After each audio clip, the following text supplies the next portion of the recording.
Okay, good afternoon, everybody. It is 2 o'clock now, so let's start because I want to start talking a little bit about the exam first, and then we have quite a lot of interesting stuff to cover, so I don't really want us to waste any time here. First of all, let's look at the results of the exam. This is for all sections which I teach. 5 sections, total 150 people. Each section has separate statistics, but they are more or less similar. And this is how it is for you guys, section 3001. That's the one we have a live sessions with. Average on the exam was 68%, which of course is not very good. It is considerably lower than the first exam. And the reason is, I think, that a lot of students have gotten very relaxed. And this is not what you want to do. You do want to be vigilant and continue your work at the same pace as at the beginning of class.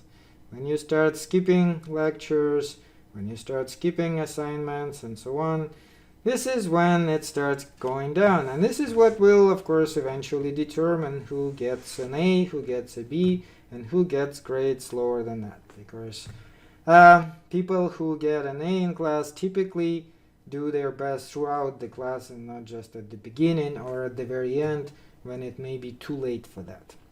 I did get some questions from students about extra credit. Well, there will be still some extra credit, both for you guys and for other sections, but don't put too much trust into it because obviously extra credit cannot replace the grade completely.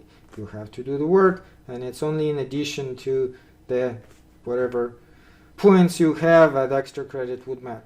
So this is the other 4 sections which are fully online. As you can see, they did more or less similar to you guys. 69% for section 1009, 69% average for 1008, 66% average for 1007, and 71 slightly better for 1006. Overall, it suggests average at around 68% for everybody. Now, what were the high and low grades? As you can see, this is the highs in every section. In your section, somebody got 100%. In this section, somebody got 100%. In this section, somebody got 100% too. And I think in one of them, there's actually even more than one person who got 100%. So several people are doing very well. Then, of course, there are people who are not doing as well. This section, for some reason, the highest was only 89.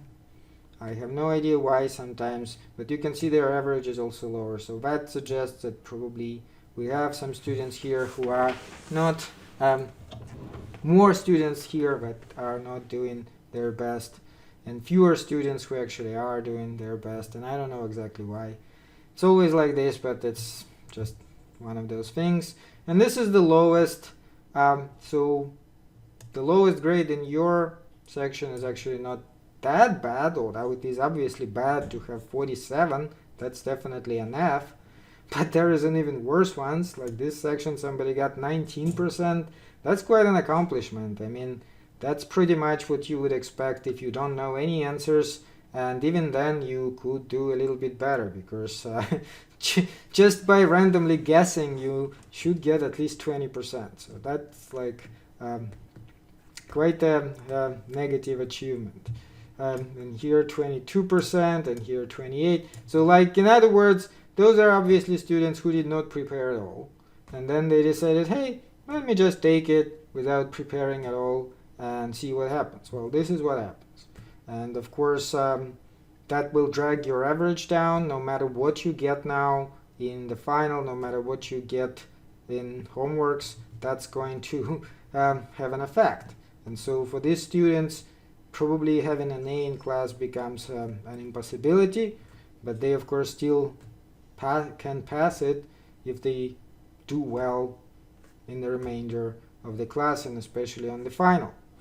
Nonetheless, somebody will get an A, somebody will get a B, and somebody will fail, and that is determined by how well you guys are preparing and how much work you're doing. It's a complete waste of time to have to then take the entire class, do whatever work, and then request like there's an option now to have department give you a pass fail grade. Keep in mind, because I get questions about it, I do not assign pass fail grades. I assign only letter grades. If you think that you want to get pass fail grade, you have to petition the department, and that has nothing to do with me. I don't approve it, I don't disapprove it. It's just not my area of competence. I just give you an A, B, C, D, or F, and that's it. They then, if you petition the department, they can change that to pass or fail. But like I said, if you replace it with fail, it will not affect your GPA, but it will still be a waste of time because you will have to retake this class. Anyway, hopefully that gives you some idea. Like I said, overall it's much worse than the first exam. Overall, it is quite disappointing. I'm pretty sure that given that all the material is there for you to prepare, if you put a half a decent effort, you certainly should get more than 19%. And by no means there's any reason why you can't get 100s, and some people do get 100. And that is, of course, a very, very strong claim to get an A in class and not to have to worry about taking it again or anything. Okay, before I had an essay, some students complained that was too difficult. So given that we are fully online, I removed the essay. It's all now just these 3 exams and the homework. Should not be too difficult, but if you can't do well even in that, then I'm sorry, but I can't give you a good grade. That's just going to be unfair to people who do prepare and do well. Now let's move on from that to there's few words about the worst and the best questions, because I think actually that and it's similar across all sections. This is your guys' results. Other classes had similar. So which questions for some reason raised the most problems for students? Number 1, which philosophy had the most influence over Copernicus's astronomy? Only 33% answered it correctly. What was the most popular answer? Not the correct answer, mind you, but the answer most people gave, Aristotelianism. Why? Anybody who answered Aristotelian can tell me why is this the most popular answer? Remember, we're talking about Copernicus. Remember what he did? He wasn't a philosopher, of course. He suggested that instead of putting the Earth at the center, we should put the Sun at the center. Now, why would you say Aristotelianism has most influence on him? Because Aristotle was kind of scientifically oriented, but Aristotle actually did not place the Sun at the center.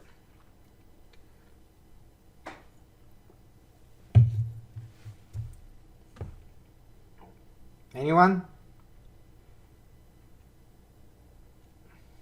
Well, this is of course the wrong answer, like I said. What is the correct answer? And remember, some of these questions will be on the final. About half of the final will come from the first 2 exams. So that's actually going to be your chance to correct that. Neoplatonism, exactly. And why is it Neoplatonism? Remember the problem. The problem was if you place the Earth at the center, the planets go like this. Why? Well, because they're not circling the Earth, they're circling the Sun. And when we look at them in the sky, that they seem to make these weird loops for this reason, because they're not circling us. But if you actually place the Sun at the center the way it is supposed to be, and assume, as it actually is, that the Earth is circling it as well as these other planets, then everything becomes circular. And the circles, according to Plato and Neoplatonism, are the perfect shapes. The circle is the perfect shape. It's infinite. It's very cool.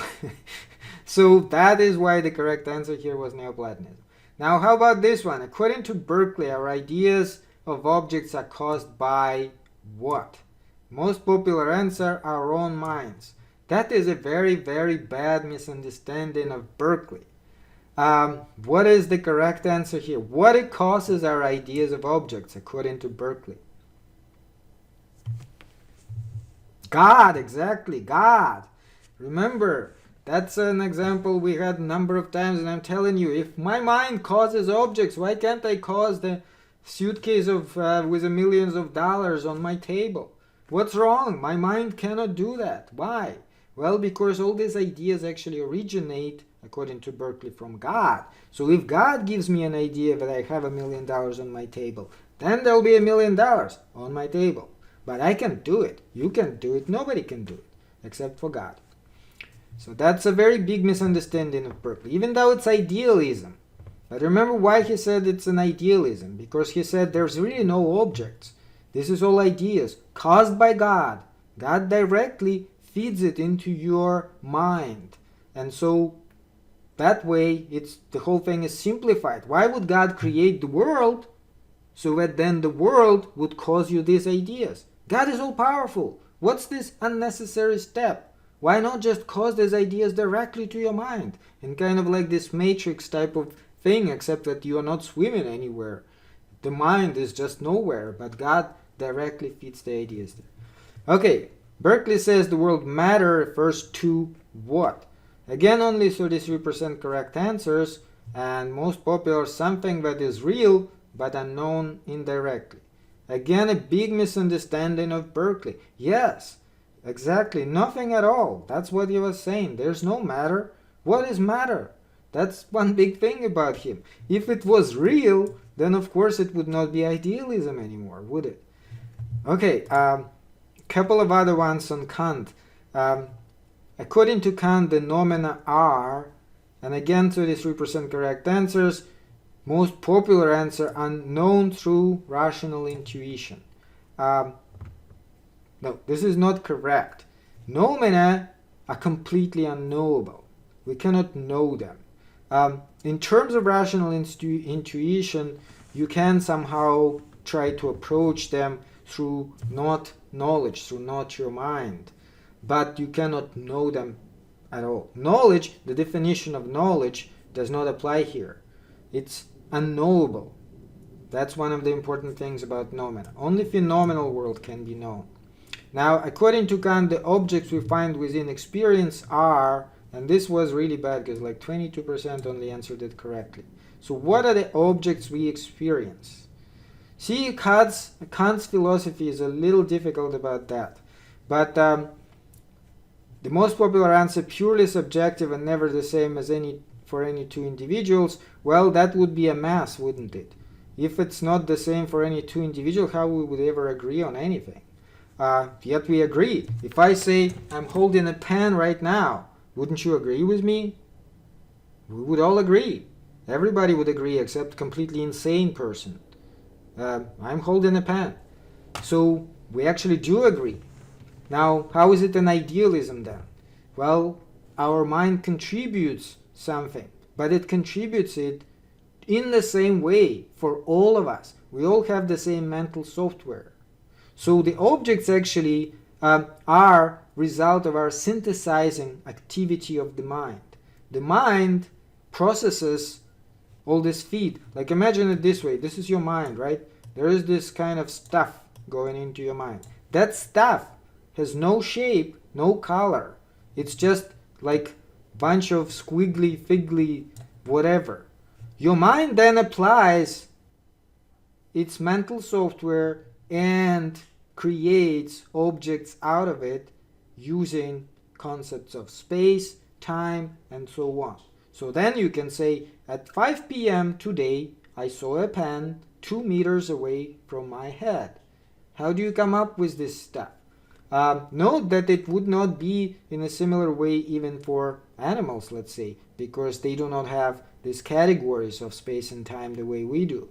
They, of course, do experience objects just like we do, but the animal cannot tell you, yesterday at 5 p.m. I saw a pen. He would not be able to understand any of this. What is yesterday? What is 5 p.m.? What is a pen? This is purely human, and your mind actually does create that based on its own activity. However, that does not mean mind creates it out of nothing. There's still some stuff coming in. That stuff by itself has no shape, has no name, has no nothing, but it is kind of like something. It is that matter of experience which we then shape into objects. Okay, now let's get back to Hegel, because like I said, that we're not finished with Hegel, and it will help us to get into Marx today if we understand Hegel a little bit better. Now, a few words about his political philosophy in particular. We will get back to the examples we had last time, which I think are pretty cool to explain Hegel. Okay, so back to freedom. We're all striving for freedom, right? Everybody wants to be free. That is such a big thing. People say, I want to be free. I want freedom. What, however, is freedom? Now, individual freedom, according to Hegel, can only be realized within the state. What does he mean here? Well, the state actually gives you protection needed for you to make all these choices, to possess things, to do what things you do, and so on.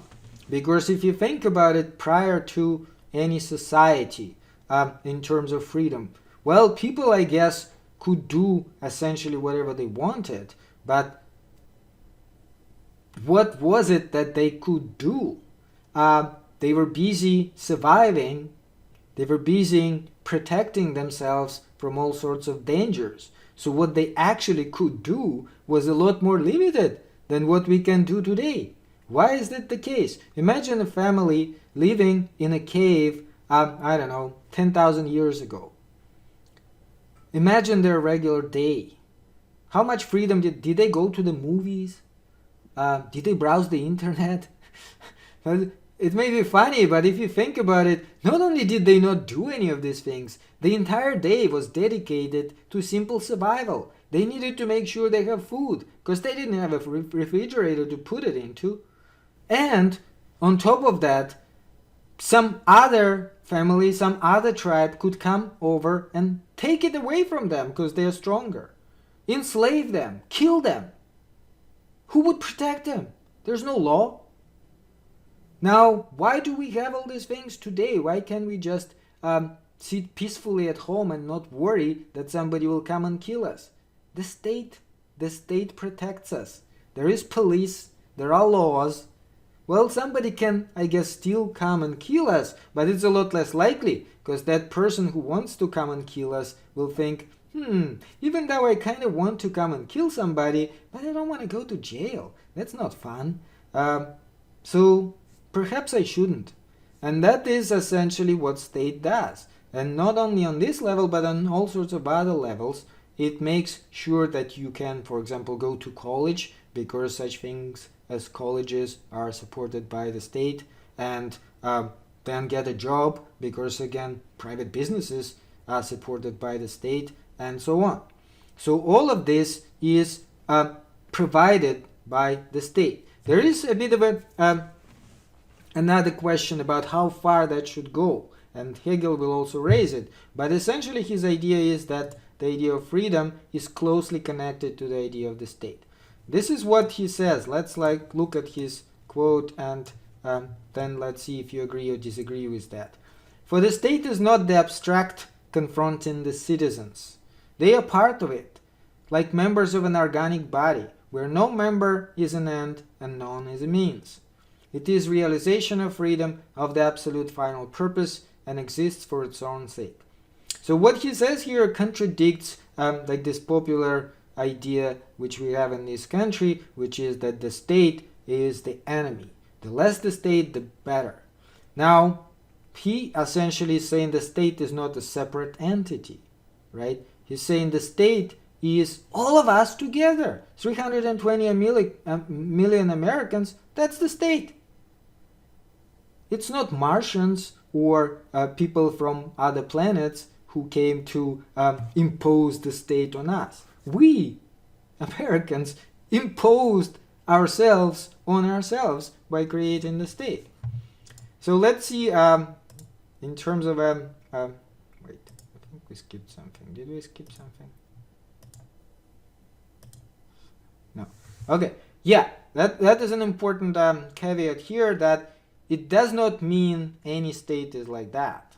And Hegel does mention that, because you can also look at the states which are oppressive, right? So there are definitely states which cross this line, that they may again consist of all the people who live in the state, but then a small group of people starts taking control and oppressing everybody else, which is why we have democracy to kind of counter that, to make sure that's not the case.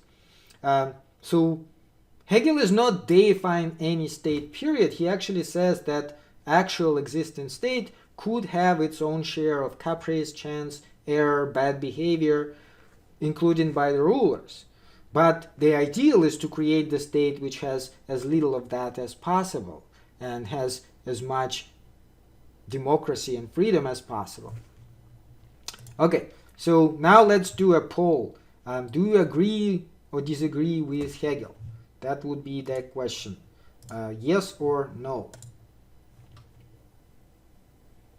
Well, okay, anybody else want to vote? We do need to wrap it up. A few more seconds. If anybody else wants to vote, go ahead. Few people still did not vote. Okay, well, let's wrap it up. So the results are overwhelmingly, you guys agree with that. Well, I'm glad that you do, because like I said, it actually is a rather popular position, especially in this country, that the state is like a bad thing. But this is self-contradictory position, because if you remove the state, things certainly would not get better. You would not have more freedom, you would have less freedom. Anyway, now Hegel, another thing about Hegel, he's looking at the whole process overall, and says that he can actually see something there. He can see us moving towards more freedom and towards better development. So from his point of view, history has a purpose. It's not just one damn thing happening after another. It actually does kind of move somewhere. World history is the progress of the consciousness of freedom. So you can look at it in this way. If, again, you go back in time and there was just some sort of big bang, and then there were just a bunch of dust which started forming into solar systems and planets, and then we got the planet called Earth, right? Then the time keeps on going, and at some point life emerged, and then this life started developing further and further. Then at some point we got human beings, right? But they were still living in these caves, very primitive human beings. When human beings started emerging and developing, something interesting happened though. And this is what essentially he means here too. This is an important part of it. What is a human being? Human being is a part of nature, isn't he? But what kind of nature is it? It is self-conscious nature. It is the nature which is capable of looking at itself and trying to understand itself. Now, no other animal is capable of doing that, but we actually are. We are able to try to figure out who the hell are we and what the hell is this whole thing.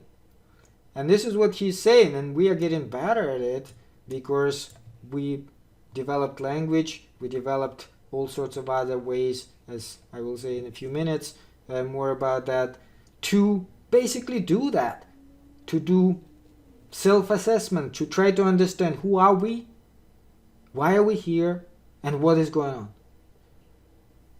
on. And this is fundamentally a human thing to do, to try to figure out this. What's going on?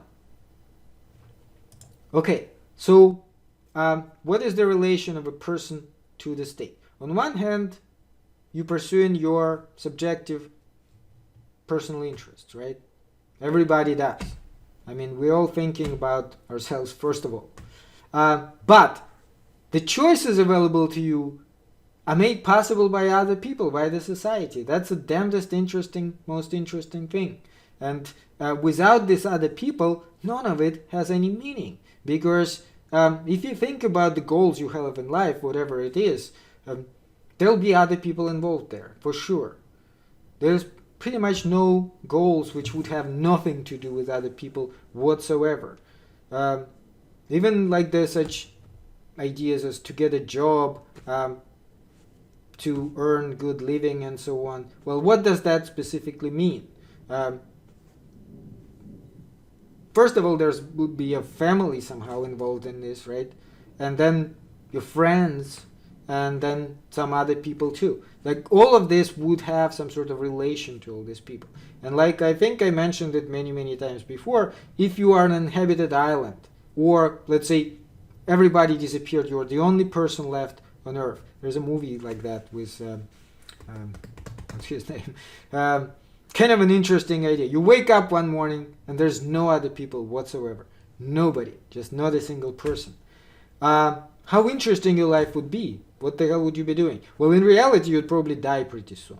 I don't know if you'll be able to survive, because if you think about it, all the food will start getting spoiled. There will be no electricity. How can you produce electricity by yourself? You need other people to work at the plant. So in Nevada, you wouldn't be able to survive the summer. Maybe if you move to the coast somehow. But how would you move to the coast? Well, until the gas is still not spoiled, you probably can be able to drive. But then gas stations might stop working because there would be no electricity. Well, it's going too far into this, but the idea is it would be extremely difficult for you even to survive. But you would also be asking yourself, why am I even surviving? What the hell am I doing? What's the point of all that? And there wouldn't be much fun left in this life except for pure survival. Okay, so what are these ways of us trying to self-assess ourselves? According to Hegel, this is art, religion, and philosophy, and they all kind of are different stages of and we are the spirit, remember, the absolute spirit, and we are part of this absolute spirit, looking at ourselves and trying to understand ourselves and what is going on. So art was the first and the most primitive way human beings tried to do that. This is what they started with.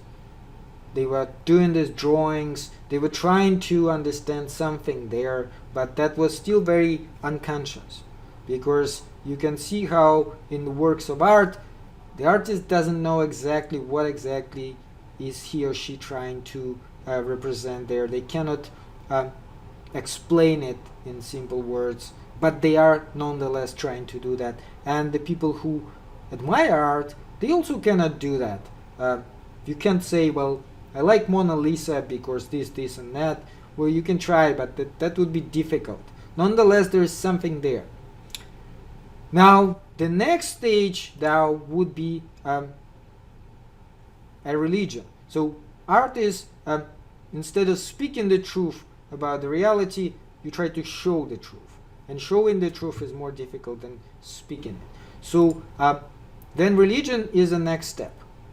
Religion is the next step because now you have a kind of more explicit way to say the same thing as you are trying to do in art, but with the help of stories, images, myths, and so on. Now, if you read the Bible, for example, it is allegorical. You cannot take it at face value. Nonetheless, it's trying to say, according to Hegel, the same story as art does, but a little bit more clearly. Now, Christianity in that sense, according to Hegel, is the highest step in development of religion. Why Christianity is the highest step, we will talk a little bit later, because it's actually very closely connected to Marx. Okay, and the final stage would be philosophy. Why philosophy is better than art and better than religion? Because now, instead of trying to use some sort of pictures, instead of trying to use some sort of myths, you are trying to actually say things as they are. This is the highest achievement of human spirit, when you no longer rely on myths, you no longer rely on imagery, you are just talking about the same subject again, which is, remember, what is the subject? Who are we and what the hell are we doing here? What is going on around us? Which is essentially the subject of philosophy. But now you're doing it in plain words. You're no longer playing any games. You are just trying to express it. And this is why philosophy is the highest stage of this. And that kind of brings us to Marx. So let's now switch to Marx. Why do we even talk about Marx? Well, hopefully you hear the current debates when they all kind of bring Marx, and some people hate Marx and say, oh, those Marxists. And other people say, oh no, Marx is a genius, and consider themselves Marxist. And there's many people who are not sure which side to pick. So let's go there and let's see for ourselves what exactly was Marx and what were his ideas. Obviously, we're not going to have time to assess all of them. Nonetheless, they are very important to understand. Now, this is a good quote from Robert Heilbronner. He says this about Marx. We turn to Marx not because he is infallible, but because he is inescapable. In other words, it's not that he's not making any mistakes. He is a human being. You cannot take him as a holy Bible or something, the way, for example, communist countries were trying to do that. When I grew up in the Soviet Union, Marx was considered infallible. Marx was like the Bible, essentially. If Marx says something, you can't contradict that. This is like God, right? That is a wrong approach. Obviously, Marx, being a human being, and not only that, but human being who actually lived about 150 years ago, made many mistakes, just like all human beings do. So you can't say that just because Marx said it, it must be true. Nonetheless, just like Heilbronner correctly says, he is quite inescapable because he opened so many doors and he raised so many important questions that in order to go through these doors and in order to understand these questions, we do need to go back to Marx. Few words about his life, especially the part which is most relevant for us. So he was born May 5th, 1818 in Trier, in Rhineland, in Germany, just like all these German philosophers. Attended University of Bonn first at the age of 17, tried to study law, didn't like law very much, decided to switch to philosophy and transferred to the University of Berlin 1 year later. Why is it important? It's actually quite important. 1936, that's only 5 years after Hegel died, and Hegel, remember, for the last 13 years of his life, taught at the University of Berlin.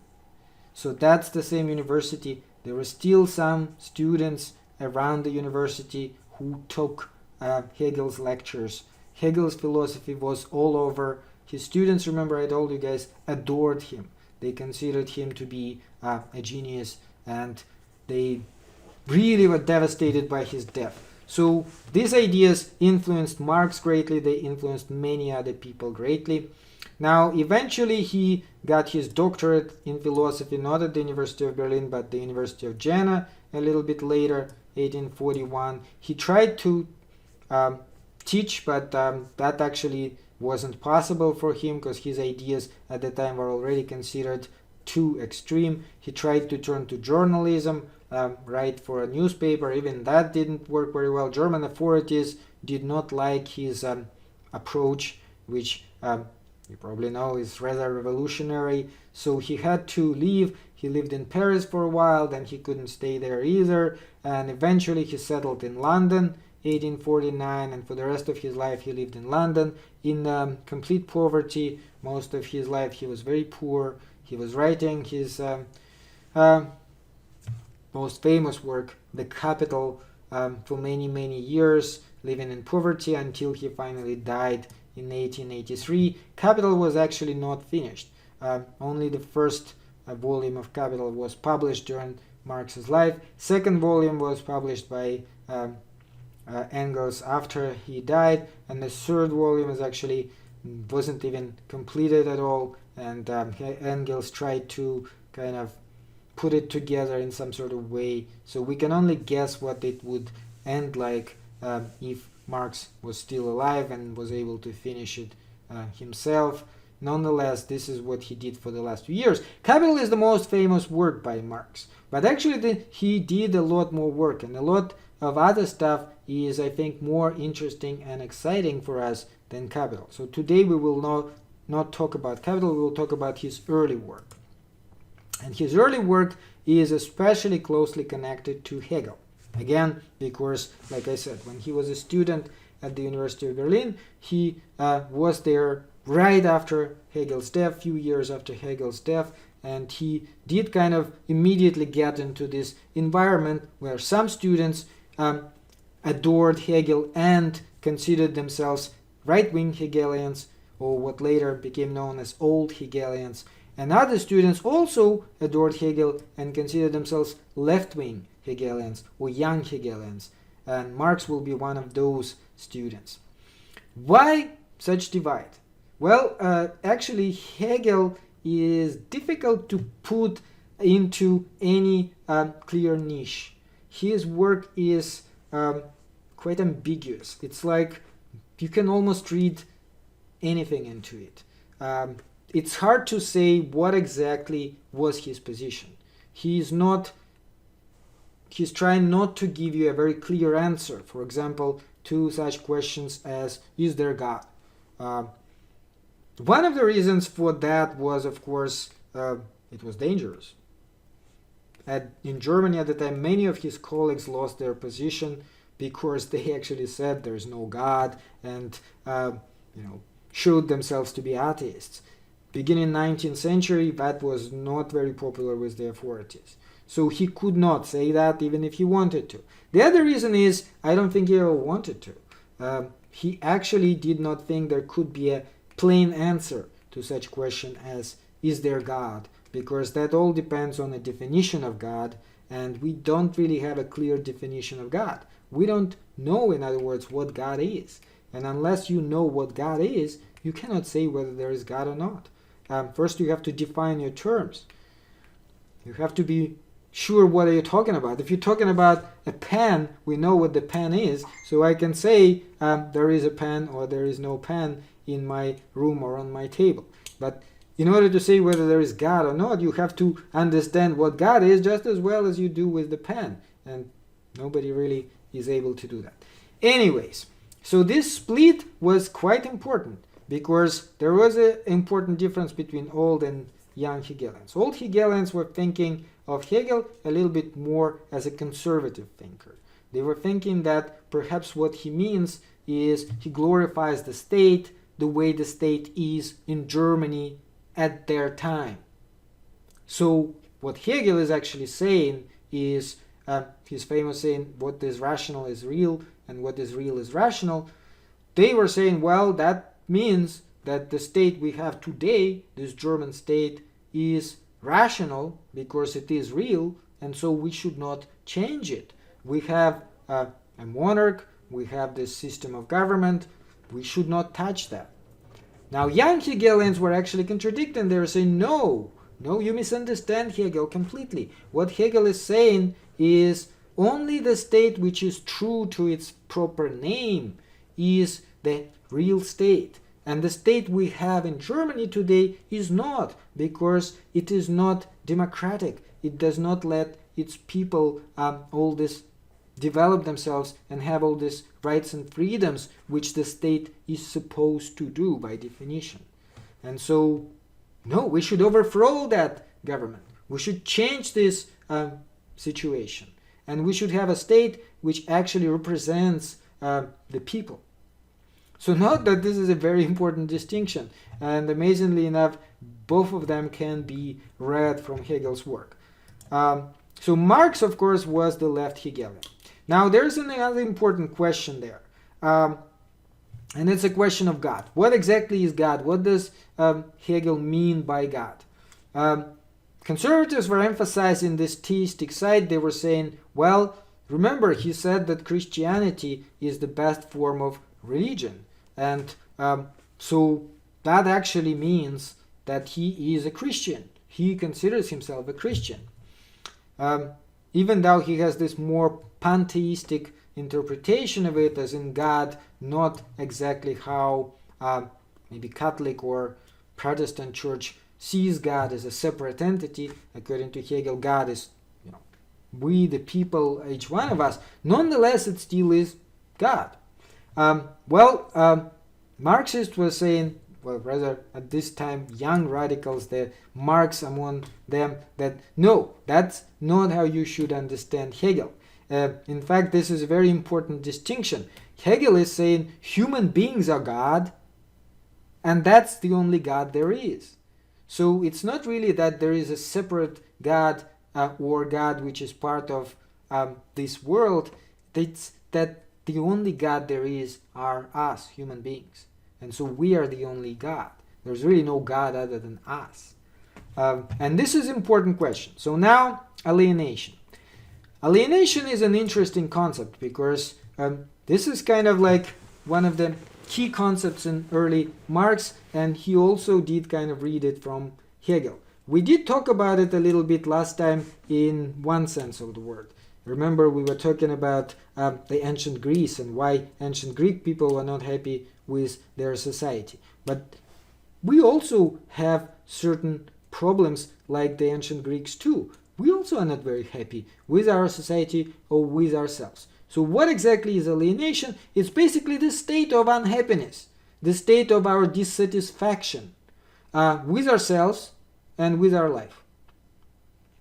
When you feel that you are not completely happy and something is bothering you, that could be described as the state of being alienated. For whatever fundamental reason, the way you live your life is not the way you should live your life or the way you would like to live your life. It's not necessarily the same thing, but nonetheless. Of course, we all want to be happy and satisfied, right? Who doesn't want to be happy and satisfied? So that's why we're actually interested in that. Okay, let's do a little bit of a poll again. The question is very simple. Are you happy and satisfied with your life?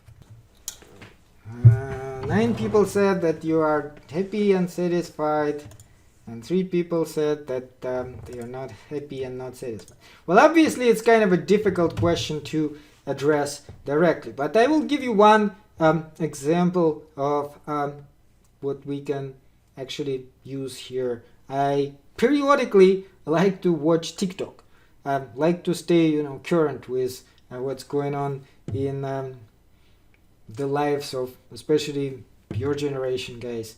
Right? I do mention it sometimes. There is some interesting stuff you can find there. Not just this dancing, which of course is fun too, but not as much for me. But sometimes, you find those videos where people actually are talking. And I saw a very interesting video there where the girl, who is probably around 20 years old, was actually saying that she is not quite happy. And why she was not happy, she was saying the following. She was saying, why do I have to get this stupid job? Why do I have to waste my entire life working 9 to 5 or whatever in this stupid, ridiculous job which I will hate? I don't want to do that. I want to travel. I want to, do other wonderful things. I don't want to slave my entire life for the boss and do whatever the boss tell me. So that kind of goes right to the core here, because this is a problem, let's face it, if not all of us, then definitely most of us are facing. Don't we? Doesn't it bother any of you guys? Like that in order to live, you need to have what? Money, right? Money. But in order to have money, you need to get a job. And is that fun? Well, it could be, but for most people it's not. So, doesn't it kind of a source of unhappiness? And it was even more so in Marx's time, because now at least we have we have all this legislation which protects the worker. You only work 40 hours a week. If you work more than 40 hours a week, they have to pay you more. They have to provide you health care. There's all sorts of other stuff. Note that in the 19th century there were no such things. Most of the time it was already capitalism, right? People were getting those factory jobs. They were working 10, 12 hours a day. They were paid absolutely ridiculous, super low wages. They were working 6 days a week. They only had Sunday off. And they were working themselves to death in order to afford what? Typically not even an apartment. They couldn't afford an apartment, but like a bed in some sort of a dorm-style residence. That's absolutely degrading. And of course, this is not the kind of life anybody would want. So what is the problem is that a lot of people at the time also felt that this is not good. This is not fair. But why is it happening? What's going on? And this is like one of these essential things which moved Marx to question the fairness of the society he saw around himself. So back to alienation. How did Hegel see the alienation? What was he talking about? Well, he actually dedicates a big chunk of phenomenology, the book we talked about last time, called The Unhappy Consciousness. It's like a chapter there where he addresses the subject of alienation in a slightly more modern way than talking about ancient Greece. He's saying today alienation is also present. You can understand it in the following way. Basically, it's a relation between man and God. This is the source of alienation. This is how Hegel sees it. Let me go back to the board and try to explain it to you a little bit. Now, if we look at the religious point of view, and I'll keep the three doors because we will come back to them in a second. You have a man, right? Each one of us. Or a woman, doesn't matter, it's like gender neutral kind of man. It's not necessarily a man, but you say man, it's like one of those words. Okay, human being, anyway. And you do have God. So the relation between them from purely religious point of view is a man is trying to be worthy of God. But can he? Have you ever met a person who is worthy, who's truly worthy, who can say, yes, I'm not afraid to die because I never sinned in my life. And in fact, I'm such a holy man. I know when I die, God will tell me, oh, great to see you. You've done so great during your lifetime. Do we? No, there's no such people. I don't think there's any person who can honestly say that. There may be like few people like Mother Teresa or something who have a good chance. But even they, if you ask them, would probably say, yeah, when I was young, I did some things I'm not so proud of. So what's the problem? You can never reach that ideal. You are trying to, but you can't. Not only that, but according to religion, your suffering in life is necessary, and it's only after you die when you can get some sort of reward for your suffering. So the focus is on God. God is the focus, not the man. The man has to suffer. The man is just dust, that kind of a really unworthy type of an individual who constantly struggles with himself, that he wants to be like God, but he can't. And that gives him that sense of alienation. He is not very happy, or she. Nonetheless, Hegel tells us that is not the correct way to put it. Because remember, according to Hegel, the only God is man. Human being. There's no other God. So the focus should be here. The focus should be on human being, not on God. Put the focus back where it belongs.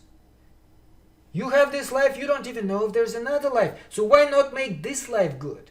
Why not make this society paradise? on earth. Not sometime, maybe after you die, when if you deserve it, you'll be okay. And if not, then you go to hell. So this is the idea as Hegel presents it. And again, as Marx picks up from Hegel.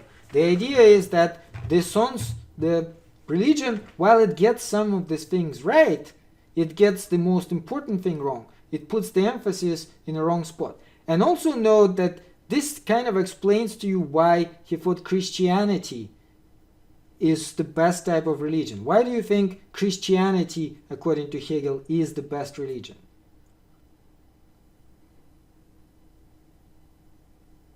Let me go back here and actually look at it. So, what's the deal with Christianity? How is it different from other religions? There is a simple answer, right? The figure of Christ. What is the Christ, though? Is he a God?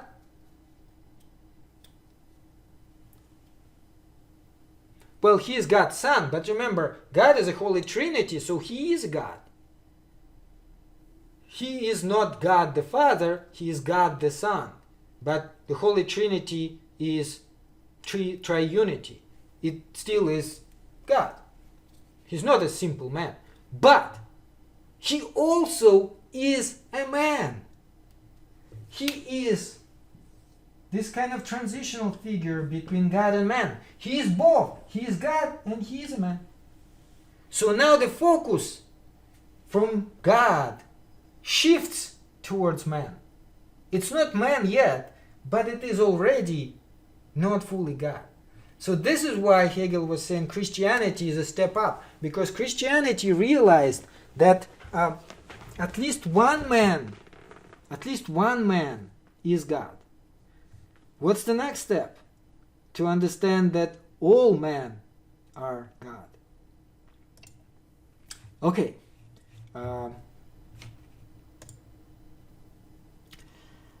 So next one is Feuerbach.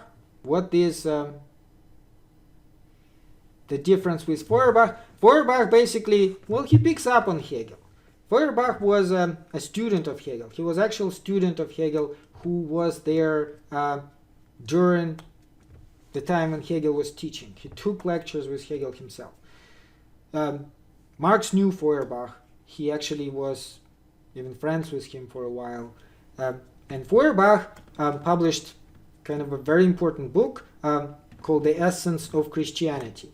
And in this book, unlike Hegel, in Hegel it's a little bit hard, like I said, to figure out what exactly he's saying, because his language is a little bit allegorical. But Feuerbach told it point blank. He was just saying that there's no God. The only God there is a human being. And every time we try to create another God, what happens is this alienation. The alienation in this case is us, instead of taking care of other human beings, of other fellow human beings who live on this planet, try to take care of non-existent God. So that's basically his idea. He's saying the more we look at God, the more we care about God.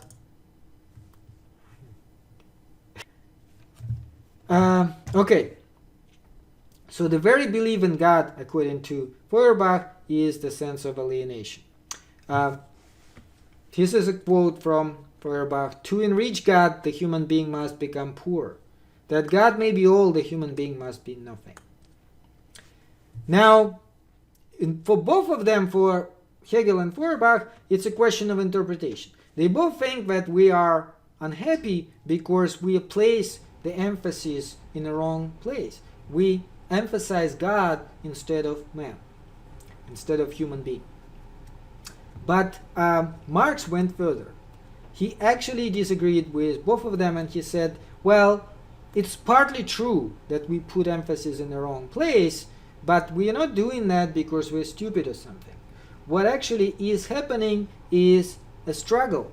It actually is being kind of given to us because it supports the status quo. It supports it works to the benefit of certain people. Certain people would like it to be this way because for them it works well. For them it's beneficial. And in particular, when you have systems such as capitalism, the capitalist system, the entire idea here is that, well, work at this factory, little worker man. I know your life is miserable, but don't worry about it. When you die and go to heaven, things will be great. And that's the only thing you should care about. While you're still alive, you are suffering. But the more you're suffering, the better. When you finally die, everything will be fantastic. So note that not everybody, of course, lives like this, but the people who live like this certainly benefit from this situation. So this is how Marx explains it. He says, to them, this is beneficial.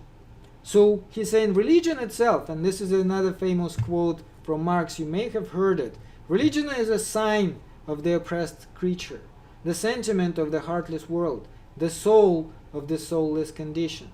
It is the opium of the people.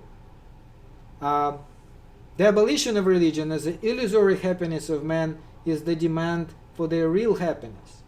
The call to abandon their illusions about their condition is a call to abandon a condition which requires illusions. So this is another answer to another question of on the final exam, for the review. Why did Marx call religion opium for the people? Well, what does opium do? It makes you feel good, but do you want to feel good with the opium? Yeah, it is highly addictive. In fact, if you know anything about opium, the more you take it, the less effect it has. But you become addicted. So it's like this with all drugs. The first time you take them, at least that's what they say, you do have very pleasant high. But then your body gets used to it, and every next time you take it, it requires, it gives you less and less of pleasure, but you get more and more need for that. So eventually what happens is you have almost no pleasure at all, and you need it just in order to be normal, not to suffer. And if you stop taking it, your body goes into this very painful withdrawal, which can even kill you. So there's kind of a comparison here too, that, you know, this is not a kind of pleasure you should have, because it's a fake pleasure. It's a kind of pleasure which can eventually kill you, and it probably will. You will suffer your entire life hoping that when you die there will be a reward, but what Marx is saying, there won't be any reward. Your life is the only life you have. And so when you spend your entire life suffering, that's pretty much it. That's the kind of this withdrawal, you may say. That's the result. But the purpose religion is playing this kind of an opium is to alleviate your pain to a certain degree, so what you would not rebel. So you would not turn against people who benefit from this system. Okay, what is he saying we should do? Well, he calls us to action. That's another answer for the review. That's specifically when his quote is, the philosophers have only interpreted the world in various ways. The point is to change it. So it's one important difference with all the other philosophers. Marx is saying, I'm not the kind of philosopher who just sits there in a chair and talks about these things. I feel like I should actually call for action. I should call us to do something about it, to change the situation, not just philosophize about it. So in that sense, he's more of a politician than the philosopher, of course. Now, another important thing is he's saying, try to understand what is this true God. Let's go back to the... So, he's saying, this is more or less the way these things are, but there's one more thing to it. He's saying, what is God? What is a true God of capitalism? what are we in a capitalist society mostly praying to? And he's saying that's not even the God of the Bible. It is, what do you guys think? Can you guess? Okay, money. Money! That's the true God of capitalism. This is that carrot which dangles in front of us constantly and makes us go. You know, when they want the donkey to keep on moving, what they do is they put the stick with a carrot and attach it to the donkey's head. And donkey sees the carrot in front, and donkey thinks he is going towards the carrot. But since it's attached to its head, he can never reach it. So that's essentially the idea with money too. The true God of capitalism is money. The money has been constantly dangled in front of you, and you try to reach it, but you never can. Because no matter how much money you have, there's always more money to be had. And so you keep on doing what you are required to do just in order to continue with this lifestyle. So that's how the system works more specifically. So this is the quote. He's saying, money is the jealous God of Israel, besides which no other God may exist. Money abases all the gods of mankind and changes them into commodities. Money is the universal and self-sufficient value of all things. It has therefore derived the whole world, both human world and nature, of their proper value. Money is the alienated essence of man's work and existence. This essence dominates him and he worships it. Okay. So this is another answer there. He thinks the true God of capitalism is money. Marx specifically addresses alienation in his early work, and it is quite interesting. The famous, actually this is some of the work which they did not even have published until 20th century. About 100 years after it was written, this is when they discovered his notebooks, famous economic and philosophic manuscripts, and it is very, very interesting work. So over there he talks about alienation more specifically and addresses the reasons why we may feel alienated in a capitalist society. So the human condition and the sense of alienation, that's the subject of this early works. Another answer for the review. One important difference with Hegel. He's saying, I put to Hegel, he was standing on his head and I put him back to his feet. Marx is a materialist. So to Hegel, everything is an idea, development of the idea. Hegel is an idealist, remember, absolute idealist. To Marx, he's saying, no, well, Hegel kind of got it right, but it's the other way around. Everything is material, including us. So not everything is ideal, including us, but everything is material, including us. And nonetheless, other than that, Hegel's approach is essentially correct. We are material, we are part of matter, and we are nature looking at itself and trying to figure out what it is. So this is kind of a bit of a question of emphasis rather than anything else. Nonetheless, Marx is a materialist, not an idealist. He's saying, let's look at the real concrete individuals and let's look at the concrete economic and social conditions. One of the problems he has with this concept of money in general is that it's not real. It is abstract concept. In fact, when you start looking at money, you are losing focus on real things. And this is what happens during our life most of the time. Because when you start, for example, looking for a job, one approach would be to try to figure out which job pays the best money. But is that the right approach?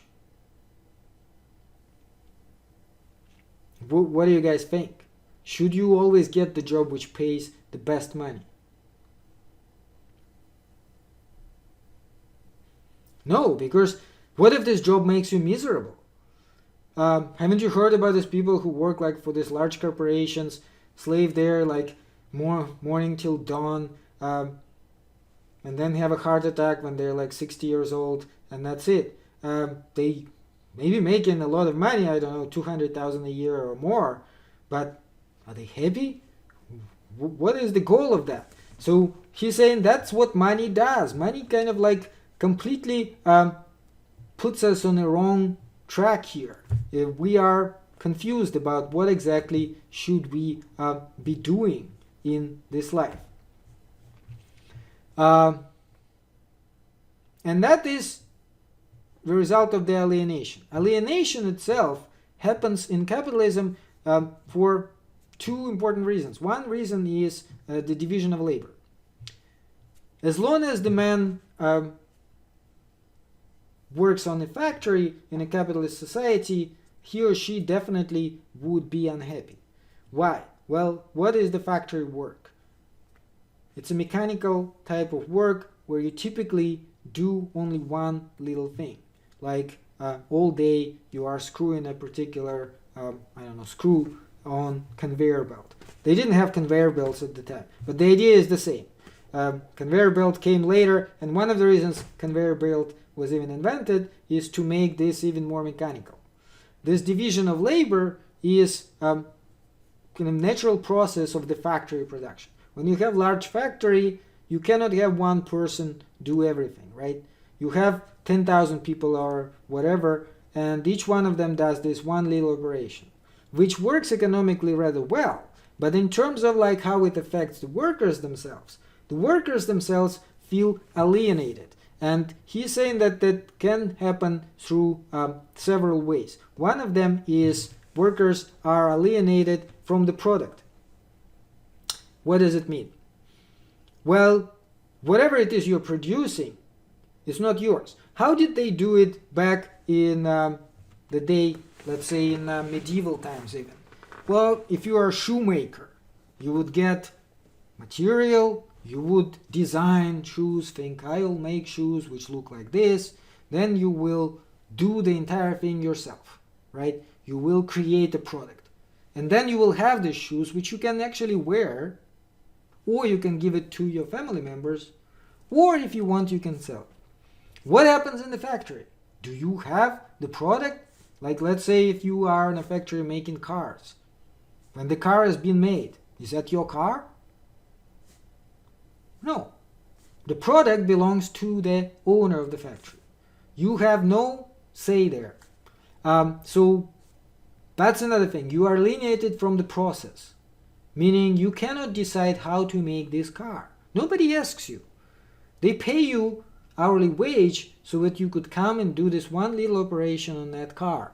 Be it screwing something or, attaching something. And that's it. And they tell you how to do it. So you have absolutely no control over this either. So this is the second. From the product, from the process. Then you also alienated from your human nature, because it is an important part of our human nature to create things. And this is, according to Marx, this is fundamental human thing. We feel satisfied when we produce something. Why? Because we are the only animals who can actually produce something consciously. You can sit there and think to yourself, I want to make a chair. And then you can figure out how to make it. I'll use wood and I'll make it this big, and it would look like this. And this is creative process, right? This is what makes you happy. And then you do that and you have this chair and that makes you happy. It's like, wow, look at it. I made it. I created this piece of furniture out of nothing, just out of wood. So he's saying this is a human nature and fundamental to us, that we are able to transform reality around us and make it into something tangible, such as a chair. But when you work at the factory, when you work at this capitalist production, you have nothing like this. You do not create anything. Your work is reduced to this one simple mechanical operation. And so for this reason, you are robbed of your nature. That's the third way you are alienated. The fourth way you are alienated is from each other. Workers in the factory are not friends. They may be friends, but essentially they are competing with each other, aren't they? I don't know if you ever had a chance to work at the factory, but for example, there are people who work there longer. If there's overtime available, it should go to people who have this seniority, who work longer. What if they give overtime to a new hire? Well, people will not be happy. They may go to administration and say, well, what is going on here? Similarly, if somebody has to be fired, who will be fired? Well, the new hire again. So does that make people very friendly? Or question of wages, one person makes $20 an hour, the other makes 10 for the same job. Do you think they'll be friends? Well, they might be friends, but not thanks to their work. They'll be friends despite that.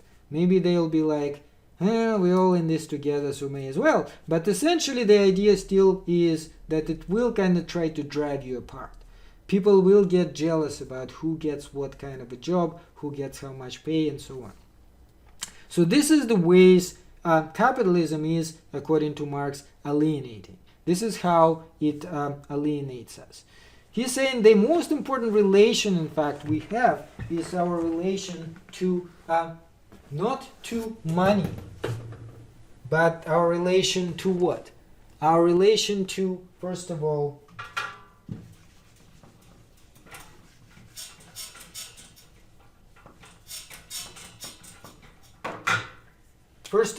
to other people,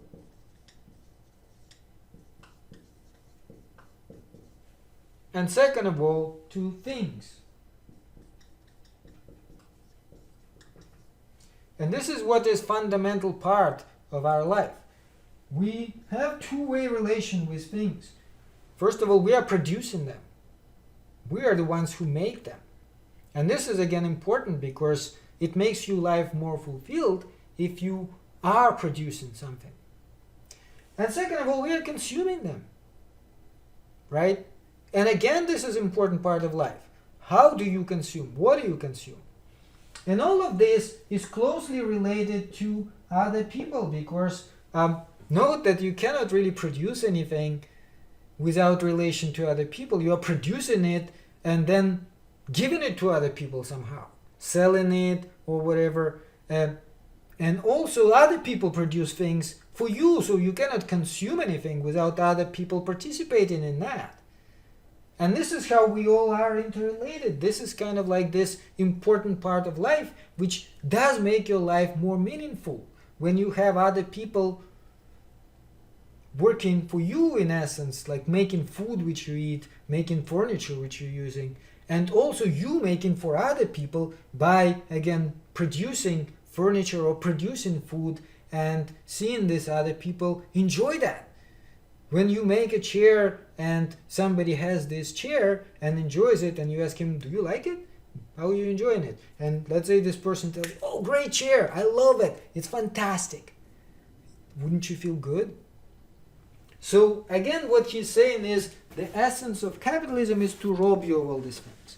The essence of capitalism is to replace all that with money, to create the illusion in order for you to follow this kind of a preset pattern of life and do what you are supposed to do instead of this type of enjoyment. So this is where young Marx actually saw the problem. And again, the division of labor is fundamentally wrong because it creates this type of environment where you no longer have control over your product, no longer have control over your life. You are hired by somebody, you come to the factory and they tell you, for $15 an hour, you're mine. We tell you what to do, and you do it. And if you don't do it good, bye-bye. And then you do it for the rest of your life. And you are keep on thinking, well, I get back home in the evening, and that's when I will really leave. But no, your life is not back home in the evening. Back home in the evening, you'll have a couple of hours in front of the TV and go to bed. Your life is your work. What you do is your life. And if what you do is what you hate, then you hate your life. So that's, again, the essence of his criticism of the capitalist society. Now, naturally, it raises a lot of interesting and important questions. One of them, is there anything we can do about it? Should we do something about it? Or is this the way things always were and always will be? And another question is also, how does it relate to freedom? This 3 doors example. Now, note that there's one important difference which we did not talk about before. And before we end the class, I want to mention it. So remember what we talked about in terms of freedom. We have the 3 doors. If you can open any one of them, but you don't know what's behind it, then your choice is purely random, right? So you can go here, here, or here. Nonetheless, you will not know where to go. Remember again when I said that if you know this one is where the happiness awaits you, this one is when you'll be robbed, and this one is when you will be killed, now you actually have freedom, because now you know which door to pick. Note that there can be one interesting twist. Suppose that you can't use this door. Suppose that somebody either forces you to go through this door, or better yet, convinces you that this is the door for you, the one where you will be robbed, and not that one. Don't you again feel like you lost your freedom? Now you voluntarily may choose this door, but it's not the right door. Why did you choose it? They fooled you. They convinced you that this is the right door for you. So that's another twist in the game though. In order to know the right door, you have to have the correct information. And if you've been lied to, if you've been manipulated, then you may not go through the right door. And your freedom is again lost. Okay, I'm afraid that's all the time we have for today. Sorry for this little malfunction. I don't know what the hell did I do with the screen. But yeah, so we lost the rest of the slides. Hopefully I did make up for it by just talking, and maybe that was even better. Anyway, we will continue with Marx, and some of the most important questions are still left. What does Marx suggest we do? What can we do? He thinks we can do something, but what can we do? Well, sure, I can post the slides for this lecture, since you haven't seen some of them. I'll put them into files, right? So when you, where the files are, if you look there, there'll be slides for this lecture. Okay, and I'll see you on Wednesday to continue with Marx. Read the chapter if you still haven't read it. Thank you guys. Bye-bye.